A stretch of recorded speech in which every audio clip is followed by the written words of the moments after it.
On October 10, 2015, a seemingly healthy Terrell Ellis Jr. turned himself into authorities for an outstanding warrant for a DUI.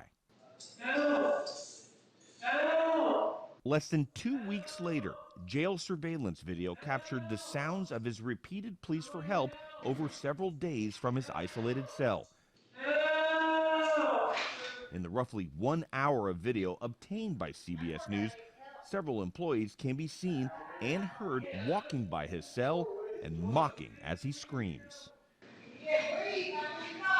12 days after he arrived, Ellis died of sepsis and pneumonia. He was only 26 years old.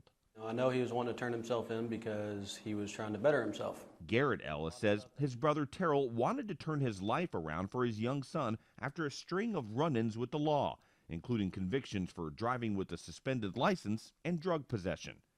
During our interview, he watched the surveillance video for the first time. He says he couldn't stand to watch it for even a minute. You saw a little clip. Yeah. Why did you stop? Well, just hearing the voices of my brother is it's just too hard to hear him in that much pain. At the heart of the lawsuit are moments like these. Former jail nurse Teresa Horn can be heard screaming at Terrell about faking an illness less than 4 hours before he was found unresponsive in his cell. She told Ellis EMS had found nothing wrong with him. What did you think of the way the nurse was talking to him? It was inappropriate. Yeah, she completely neglected his health.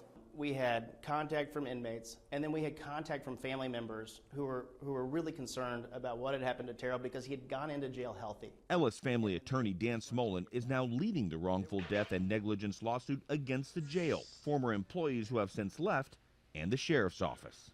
I think that the entire jail staff should have been charged with some form of manslaughter. Criminally, yeah, absolutely. I think that a jury will ultimately find that Terrell's civil rights were violated in the most extreme way. What was your reaction to seeing it? I was floored. County Sheriff Jeremy Floyd is named in the lawsuit. He wasn't working there when Terrell died, but says the jail's medical protocols are now some of the best around. The sheriff's office runs the jail. What does that justice look like? What should happen to you in your jail, in your opinion? In my opinion, I think a civil right violation investigation should occur. Several employees in that video, including the nurse Teresa Horn, no longer work at this jail.